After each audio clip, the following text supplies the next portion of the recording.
এয়া আকাশবাণী গুৱাহাটী সন্ধিয়াৰ আঞ্চলিক বাতৰি পঢ়িছো অৰুণিমা গোস্বামীয়ে আৰু মোৰ সৈতে আছে পুলক গগৈ। এতিয়া প্ৰধান বাতৰিসমূহ হ'ল ৰাজ্যৰ মহাবিদ্যালয়ত নিযুক্তিৰ ক্ষেত্ৰত স্থায়ী বাসিন্দাৰ প্ৰমাণপত্ৰ বাধ্যতামূলক নহয় বুলি জাৰি কৰা নিৰ্দেশনা অসম চৰকাৰৰ প্ৰত্যাহাৰ, এই সন্দৰ্ভত তদন্তৰ নিৰ্দেশ। অসম মন্ত্ৰীসভাৰ বৈঠকত আপোন ঘৰ আঁচনিৰ অধীনত প্ৰদান কৰা ঋণৰ ধন ৩০ লাখ টকালৈ বৃদ্ধিত অনুমোদন।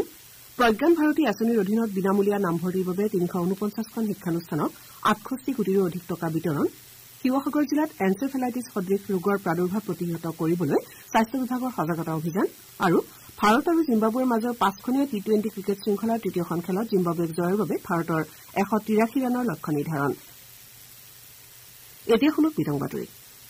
অসম চৰকাৰে ৰাজ্যৰ মহাবিদ্যালয়সমূহৰ সহকাৰী অধ্যাপক, গ্ৰন্থাগাৰিক আৰু তৃতীয় তথা চতুৰ্থ শ্ৰেণীৰ পদৰ বাবে স্থায়ী বাসিন্দাৰ প্ৰমাণপত্ৰ বাধ্যতামূলক নহয় বুলি জাৰি কৰা নিৰ্দেশনা প্ৰত্যাহাৰ কৰাৰ লগতে এই সন্দৰ্ভত তদন্তৰ নিৰ্দেশ দিছে।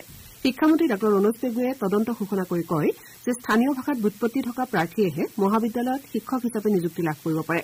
স্থানীয় বাসিন্দাৰ প্ৰমাণপত্ৰ থকাৰ পাছতো যদি স্থানীয় ভাষাত ব্যুৎপত্তি নাথাকে তেনে প্ৰাৰ্থীয়ে মহাবিদ্যালয়ত নিযুক্তি লাভ নকৰে বুলি তেওঁ স্পষ্ট কৰি দিয়ে। এনে পৰিস্থিতিত উচ্চ শিক্ষা সঞ্চালকালয়ে স্থায়ী বাসিন্দাৰ প্ৰমাণপত্ৰ সন্দৰ্ভত নিৰ্দেশ জাৰি কৰাটো অপ্ৰয়োজনীয় আছিল বুলি তেওঁ কয়। শিক্ষামন্ত্ৰীগৰাকীয়ে সামাজিক মাধ্যমত এটা পোষ্টযোগে কয় যে চৰকাৰৰ অনুমোদন অবিহনে উচ্চ শিক্ষা সঞ্চালকালয়ে এই নিৰ্দেশনা প্ৰকাশ কৰিছে।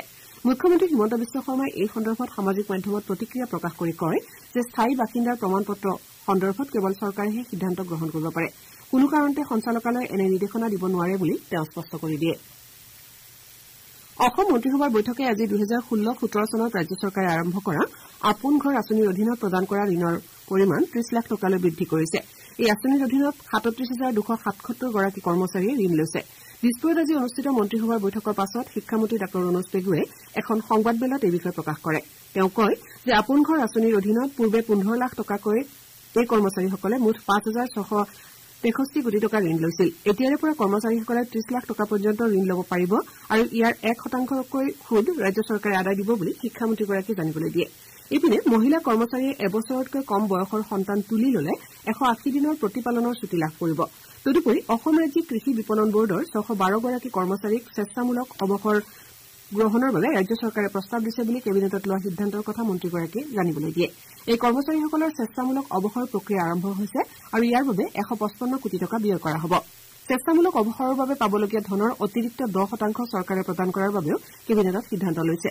আনহাতে কৃষি বিপণন বৰ্ডৰ ১৩১ গৰাকী চুক্তিভিত্তিক কৰ্মচাৰীকো স্বেচ্ছামূলক অৱসৰৰ বাবে নিৰ্দিষ্ট হাৰত ধন প্ৰদান কৰা হ'ব। একেদৰে ফিক্সড পে অৰ্থাৎ নিৰ্দিষ্ট হাৰত দৰমহা লাভ কৰা কৰ্মচাৰীসকলেও স্বেচ্ছামূলক অৱসৰৰ ধন লাভ কৰিব। ইপিনে অসম ৰাজ্যিক কৃষি বিপণন বৰ্ড বন্ধ কৰাৰ কোনো সিদ্ধান্ত লোৱা হোৱা নাই বুলি সাংবাদিকৰ প্ৰশ্নৰ উত্তৰত শিক্ষামন্ত্ৰীগৰাকীয়ে স্পষ্ট কৰি দিয়ে।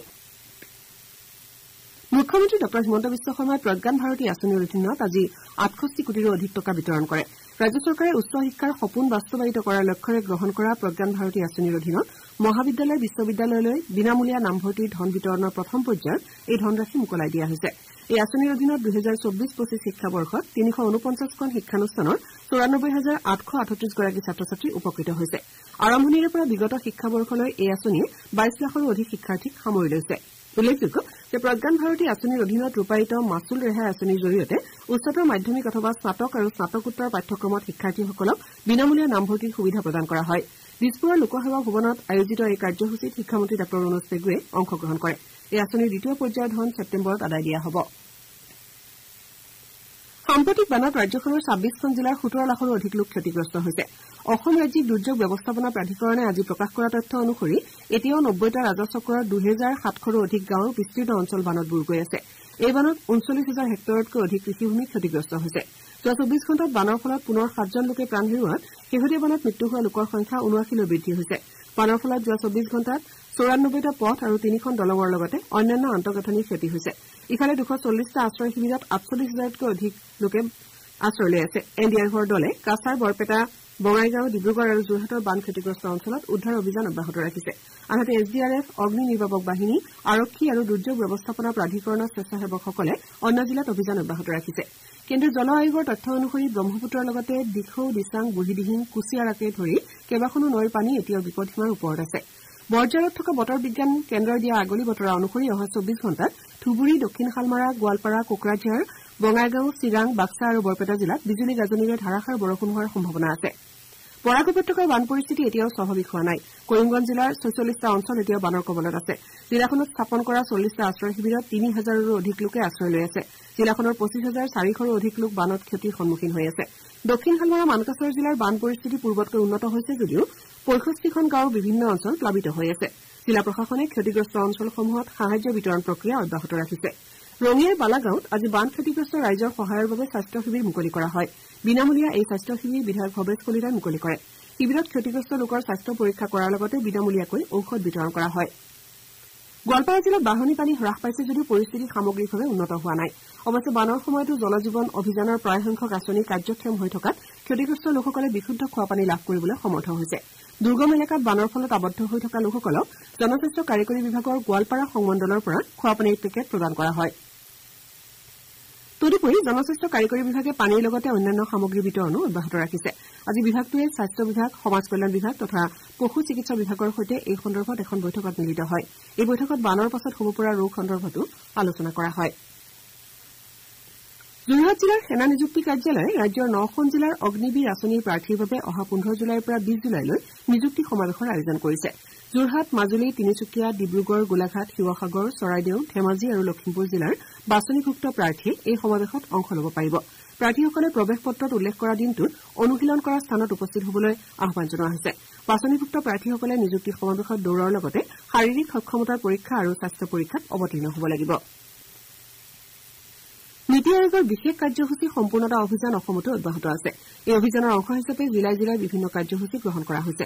সম্পূৰ্ণতা অভিযানৰ অধীনত অভিলেখী জিলা আৰু উন্নয়ন খণ্ডসমূহত মূলতঃ প্ৰথম ৩ মাহতে পঞ্জীয়নভুক্ত প্ৰসূতিৰ সংখ্যা, সংহত শিশু বিকাশ সেৱাৰ অধীনত প্ৰসূতিৰ পৰিপূৰক খাদ্য যোগান, শিশুৰ সম্পূৰ্ণ ৰোগ প্ৰতিৰোধ ক্ষমতা বৃদ্ধিৰ হাৰ, চৰকাৰে ২০১৫ চনতে কৃষকৰ বাবে আৰম্ভ কৰা ছইল হেল্থ কাৰ্ডৰ যোগেদি মাটিৰ নমুনা সংগ্ৰহৰ হাৰ, প্ৰতিটো খণ্ডত মধুমেহ আৰু উচ্চ ৰক্তচাপজনিত ৰোগীসকলক চিনাক্তকৰণৰ হাৰ আৰু একোটা উন্নয়ন খণ্ডত থকা আত্মনিৰ্ভৰশীল গোটৰ বিপৰীতে পুঁজি লাভ কৰি থকা গোটৰ হাৰ, বিদ্যুৎ যোগান থকা মাধ্যমিক পৰ্যায়ৰ বিদ্যালয়ৰ হাৰ তথা পাঠ্যক্ৰম আৰম্ভ হোৱাৰ এমাহৰ ভিতৰতে পাঠ্যপুথি বিতৰণৰ হাৰ বৃদ্ধি কৰাৰ লক্ষ্য লোৱা হৈছে। ৩ মাহজোৰা সম্পূৰ্ণতা অভিযানৰ অংশ হিচাপে নিৰ্বাচিত জনপ্ৰতিনিধিৰ লগতে জিলা তথা খণ্ড বিষয়াসকলে গ্ৰামসভা, নাটক, পুষ্টিকৰ আহাৰ মেলা, স্বাস্থ্য শিবিৰ প্ৰদৰ্শনী, সজাগতা সভা আৰু সমদল আদি বিভিন্ন কাৰ্যসূচীৰ আয়োজন কৰিছে।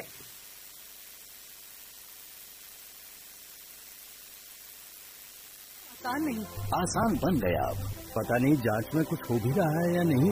अब पूरी जानकारी मिलेगी। क्या मोबाइल में जो फोटो है उसे सबूत मानेंगे? वो माना जाएगा दोस्त।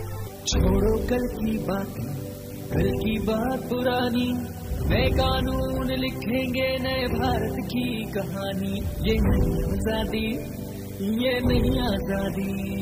ये सुधारवादी हैं, नहीं है ये दंड प्रधान। टेक्नोलॉजी का अधिक उपयोग, मिलेगा तेज न्याय। पीड़ित को ये देते हैं कई नए अधिकार। अपराधों के लिए हैं इसमें कड़े प्रावधान। न्याय केंद्रित कानून लिखेंगे अब नए भारत की कहानी। नए आपराधिक कानून 1 जुलाई 2024 से लागू। आजाद भारत अपने कानून। ये नहीं आजादी। শ্ৰোতাসকলে সন্ধিয়াৰ আঞ্চলিক বাতৰি শুনিছে আকাশবাণী গুৱাহাটী কেন্দ্ৰৰ পৰা। পৰৱৰ্তী বাতৰি শুনক পুলক গগৈৰ পৰা। মুখ্যমন্ত্ৰী ডঃ হিমন্ত বিশ্ব শৰ্মাৰ অধ্যক্ষতাত আজি দিছপুৰৰ জনতা ভৱনত ডঃ বাণীকান্ত কাকতি মেধা বঁটা 2024ৰ অধীনত স্কুটি বিতৰণ কাৰ্যসূচীৰ নিৰ্দেশৰ পৰ্যালোচনাৰ বাবে এখন বৈঠক অনুষ্ঠিত হয়। এইবাৰ উচ্চতৰ মাধ্যমিক চূড়ান্ত পৰীক্ষাত 60% নম্বৰ লাভ কৰা ছাত্ৰী আৰু 75% নম্বৰ লাভ কৰা ছাত্ৰসকলক ৰাজ্য চৰকাৰে স্কুটি প্ৰদান কৰিব। বৈঠকত মুখ্যমন্ত্ৰীগৰাকীয়ে উচ্চ শিক্ষাত ছাত্ৰ ছাত্ৰীৰ নামভৰ্তি বৃদ্ধিৰ বাবে পদক্ষেপ লবলৈও সংশ্লিষ্ট বিষয়াক নিৰ্দেশ প্ৰদান কৰে। মুখ্যমন্ত্ৰীগৰাকীয়ে শিক্ষামন্ত্ৰী ডাঃ ৰনোজ পেগুৰ উপস্থিতিত মুখ্যমন্ত্ৰীৰ সংগ্ৰহালয় স্থাপন সন্দৰ্ভত আলোচনা কৰাৰ উদ্দেশ্যে খিলঞ্জীয়া জনজাতীয় বিশ্বাস আৰু সাংস্কৃতিক বিভাগৰ শীৰ্ষ বিষয়াসকলৰ সৈতে আন এখন বৈঠকত মিলিত হয়। বৈঠকত প্ৰধানমন্ত্ৰীৰ সংগ্ৰহালয়ৰ আৰ্হিত ৰাজ্যত মুখ্যমন্ত্ৰীৰ সংগ্ৰহালয় স্থাপনৰ বিভিন্ন দিশ সম্পৰ্কে বিতংভাৱে আলোচনা কৰা হয়।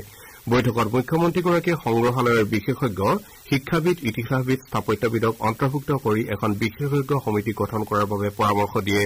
এই সমিতিখনক প্ৰধানমন্ত্ৰী সংগ্ৰহালয়টো পৰিদৰ্শন কৰি ইয়াৰ সৃষ্টিৰ আঁৰত থকা ব্যক্তিসকলক সাক্ষাৎ কৰি অধ্যয়ন আৰু গৱেষণাৰ অন্তত পৰৱৰ্তী পৰিকল্পনা যুগুত কৰিবলৈ তেওঁ পৰামৰ্শ আগবঢ়ায়।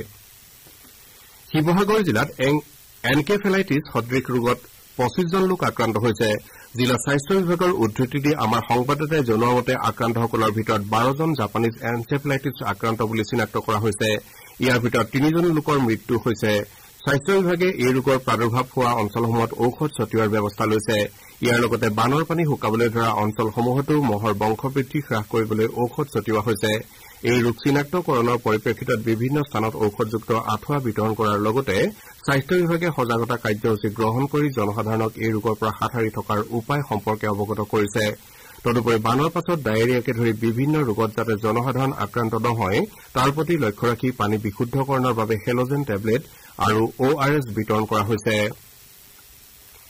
ৰাজ্যৰ সামাজিক ন্যায় তথ্য আৰু জনসংযোগ বিভাগৰ মন্ত্ৰী পীযুষ হাজৰিকাই আজি মৰাণ স্বায়ত্তশাসিত পৰিষদ আৰু মৰাণ জনগোষ্ঠীৰ দল সংগঠনৰ প্ৰতিনিধিৰ সৈতে দিছপুৰৰ জনতা ভৱনত এখন বৈঠকত মিলিত হয়। বৈঠকত মৰাণ স্বায়ত্তশাসিত পৰিষদৰ সীমা নিৰ্ধাৰণ সন্দৰ্ভত বিশদভাৱে আলোচনা কৰা হয়। ইয়াৰ উপৰি মৰাণ জনগোষ্ঠীৰ জনসংখ্যাৰ জৰীপ চলাই পৰৱৰ্তী সময়ত পৰিষদীয় সমষ্টি গঠনৰ সিদ্ধান্তও গ্ৰহণ কৰা হয়। পূৰ্ণাংগ ৰূপত মৰাণ স্বায়ত্তশাসিত পৰিষদ গঢ়ি তোলাৰ সন্দৰ্ভত জনগোষ্ঠীটোৰ দল সংগঠনৰ সৈতে আলোচনা কৰা হয়। মন্ত্ৰী হাজৰিকাই মৰাণ জনগোষ্ঠীৰ সৰ্বাংগীন উন্নয়নৰ বাবে ৰাজ্য চৰকাৰ প্ৰতিশ্ৰুতিবদ্ধ বুলি তেওঁলোকক অৱগত কৰে। বৈঠকত মৰাণ স্বায়ত্তশাসিত পৰিষদৰ মুখ্য কাৰ্যবাহী সদস্য অৰুণজ্যোতি মৰাণকে ধৰি ভালেমান প্ৰতিনিধি উপস্থিত থাকে। আনহাতে মন্ত্ৰী হাজৰিকাই আজি দিছপুৰৰ জনতা ভৱনৰ সভাকক্ষত মটক স্বায়ত্তশাসিত পৰিষদ আৰু মটক জনগোষ্ঠীৰ দল সংগঠনৰ প্ৰতিনিধিৰ সৈতেও একেধৰণৰ বিষয় সন্দৰ্ভত আলোচনাত মিলিত হয়। এই বৈঠকত মটক স্বায়ত্তশাসিত পৰিষদৰ মুখ্য কাৰ্যবাহী সদস্য ডেভিড চেতিয়া, সদৌ মটক ছাত্ৰ সন্থাকে ধৰি কেইবাটাও মটক দল সংগঠনৰ প্ৰতিনিধি উপস্থিত থাকে। আজিৰ পৃথককৈ অনুষ্ঠিত দুয়োখন বৈঠকত সামাজিক ন্যায় বিভাগৰ আয়ুক্ত সচিব বীৰেন্দ্ৰ মিট্টাল আৰু অনুষ্ঠিত জাতি আৰু অন্যান্য পিছপৰা শ্ৰেণীৰ কল্যাণ সঞ্চালকালয়ৰ সঞ্চালককে ধৰি ৰাজ্যৰ কেইবাগৰাকীও জ্যেষ্ঠ বিষয়া উপস্থিত থাকে। তথ্য আৰু সম্প্ৰচাৰ মন্ত্ৰালয়ে প্ৰেছ ইনফৰমেশ্যন ব্যুৰো আৰু চেণ্ট্ৰেল ব্যুৰো অৱ কমিউনিকেশ্যনৰ উত্তৰ পূব মণ্ডলৰ গুৱাহাটীত থকা মুখ্য কাৰ্যালয়ৰ উদ্যোগত আজিৰে পৰা তিনিদিনীয়াকৈ এখন মাণ্ডলিক সন্মিলনৰ আয়োজন কৰা হৈছে। PIB আৰু CBCৰ বিষয়াসকলৰ বাবে আয়োজিত এই সন্মিলনৰ আজি উদ্বোধনী অনুষ্ঠানত PIBৰ উত্তৰ পূব মণ্ডলৰ সঞ্চালক প্ৰধান কে সতীশ নাম্বু দিৰিপাগ, PIB গুৱাহাটীৰ অতিৰিক্ত সঞ্চালক প্ৰধান জেন নেমচুৰ লগতে কেইবাগৰাকীও মুখ্য বিষয়াই অংশগ্ৰহণ কৰে। গুৱাহাটীৰ ৰাজীৱ ভৱনত আজি অসম প্ৰদেশ কংগ্ৰেছ কমিটিৰ নৱগঠিত অনুশাসন সমিতিৰ প্ৰথমখন বৈঠক অনুষ্ঠিত হয়। অসম প্ৰদেশ কংগ্ৰেছৰ সভাপতি ভূপেন বৰাৰ অধ্যক্ষতাত অনুষ্ঠিত বৈঠকত বিগত লোকসভা নিৰ্বাচনত দল বিৰোধী কাৰ্যকলাপত জড়িত থকাৰ অভিযোগ উঠা সদস্যসকললৈ জাননী জাৰি কৰাৰ সিদ্ধান্ত লোৱা হয়। প্ৰদেশ কংগ্ৰেছ কমিটিয়ে এতিয়ালৈকে 6খন জিলাৰ পৰা এনেধৰণৰ 35টা অভিযোগ লাভ কৰিছে বুলি দলৰ সংবাদকোষৰ অধ্যক্ষ বেদব্ৰত বৰাই জানিবলৈ দিছে। আজিৰ বৈঠকত অনুশাসন সমিতিৰ অধ্যক্ষ নৃপেন ঠাকুৰীয়া, সহকাৰী অধ্যক্ষ ববিতা শৰ্মাকে ধৰি ভালেমান শীৰ্ষ নেতা কৰ্মী উপস্থিত থাকে। গোৱালপাৰা জিলা আয়ুক্তৰ কাৰ্যালয়ত আজি জিলাৰ নিচাযুক্ত দ্ৰব্য নিয়ন্ত্ৰণ সমন্বয় কেন্দ্ৰৰ এখন বৈঠক অনুষ্ঠিত হয়। জিলা আয়ুক্ত খনীন্দ্ৰ চৌধুৰীৰ অধ্যক্ষতাত অনুষ্ঠিত বৈঠকত জিলাখনৰ ব্যক্তিগত খণ্ডত চলি থকা নিচামুক্ত আৰু পুনৰ সংস্থাপন কেন্দ্ৰসমূহে যাতে চৰকাৰী নীতি নিৰ্দেশনাসমূহ মানি চলে সেইটো নিশ্চিতকৰণৰ সন্দৰ্ভত আলোচনা কৰা হয়। ইয়াৰ উপৰিও জিলা পথ সুৰক্ষা সমিতিৰ এখন বৈঠক অনুষ্ঠিত হয়। হাৰাৰে স্পৰ্টছ ক্লাবত চলি থকা ভাৰত আৰু জিম্বাবৱেৰ মাজৰ 5খনীয়া T20 ক্ৰিকেট শৃংখলাৰ তৃতীয়খন খেলত ভাৰতে জিম্বাবৱেক জয়ৰ বাবে 183 ৰানৰ লক্ষ্য নিৰ্ধাৰণ কৰি দিছে। বাতৰি যুগুতোৱাৰ পৰলৈকে জিম্বাবৱে 4 অভাৰত 3টা উইকেট হেৰুৱাই 30 ৰান সংগ্ৰহ কৰি খেলি আছে। খেলখনত ভাৰতে টছত জয়ী হৈ প্ৰথমে বেটিং কৰি নিৰ্ধাৰিত 20 অভাৰত 4টা উইকেট হেৰুৱাই 182 ৰান সংগ্ৰহ কৰে। ভাৰতৰ হৈ যশস্বী জয়ছোৱালে 27টা বলত 36 ৰান, শুভমন গিলে 49টা বলত 66 ৰান আৰু ঋতুৰাজ গায়কোৱাডে 28টা বলত 49 ৰান সংগ্ৰহ কৰে। উল্লেখযোগ্য যে শৃংখলাত দুয়োটা দল এখনকৈ খেলত জয়লাভ কৰিছে। বাতৰি শেষ কৰাৰ পূৰ্বে প্ৰধান বাতৰিকেইটা আকৌ এবাৰ পঢ়ি দিছো। ৰাজ্যৰ মহাবিদ্যালয়ত নিযুক্তিৰ ক্ষেত্ৰত স্থায়ী বাসিন্দাৰ প্ৰমাণপত্ৰ বাধ্যতামূলক নহয় বুলি জাৰি কৰা নিৰ্দেশনা অসম চৰকাৰৰ প্ৰত্যাহাৰ। এই সন্দৰ্ভত তদন্তৰ নিৰ্দেশ। অসম মন্ত্ৰীসভাৰ বৈঠকত